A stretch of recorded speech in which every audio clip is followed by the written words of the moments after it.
ଆଜ୍ଞା ଆପଣମାନେ ସମସ୍ତେ ଦେଖିଥିବେ ସବୁବେଳେ ଗୋଟେ ଆର୍ଗୁମେଣ୍ଟ ଥାଏ ପୁରୁଷ ଆଉ ସ୍ତ୍ରୀ ଲୋକଙ୍କ ଭିତରେ କି ତମେ ପୁରୁଷମାନେ ଯେତିକି କାମ କରିପାରିବ ସବୁ କାମ ଆମେ ସବୁଥିରେ ଆମେ ବି କରିପାରିବୁ କି ପୁରୁଷମାନେ କୁହନ୍ତି ଯେ ତମେ ଯେତିକି କର ଆମେ କ'ଣ ପାଇଁ କରିପାରିବୁନି। ଏଇଟା ମୁଁ ଗୋଟେ କହିବାକୁ ଚାହୁଁଛି ସେଇଟା ତମର ଭୁଲ ଧାରଣା ବହୁତ ଅଛି। ସବୁ କାମ କରିପାରିବେ ନାହିଁ।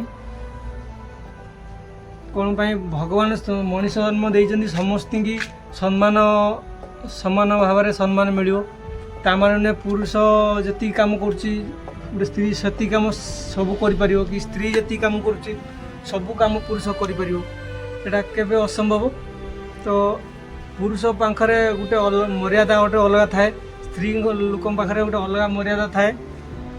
ତ ଯଦି ସମାନ ଥାନ୍ତା ତମେ ବାପା ମା ଗୋଟେ ସ୍ତ୍ରୀ ଗୋଟେ ଝିଅକୁ କ'ଣ ଗୋଟେ ପୁରୁଷ ଗୋଟେ ଯବାନ ପୁରୁଷ ସହିତ ଛାଡ଼ିବ ରାତି ଲେଟ୍ ନାଇଟ୍ ପର୍ଯ୍ୟନ୍ତ ଛାଡ଼ିବ ଗୋଟେ ବୁଲିବା ପାଇଁ ସାଙ୍ଗ ହେଲେ ବି ଛାଡ଼ିବ ତ ନିଜ ବାପା ମାଆକୁ ଥରେ ପଚାରିକି ଦେଖିବ।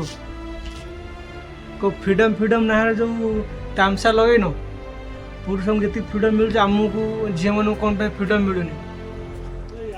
ଫ୍ରିଡ଼ମ୍ ଦିଆଯିବ ସେଇଟା କେବଳ ଚରିତ୍ର ଭିତରେ ରହିକି ମର୍ଯ୍ୟାଦା ଭିତରେ ରହିକି ଫ୍ରିଡ଼ମ୍ ତୁମକୁ ମିଳିବ। ତାମାନେ ଫ୍ରିଡ଼ମ୍ ମିଳୁଛି ଯାହା ଇଚ୍ଛା କର।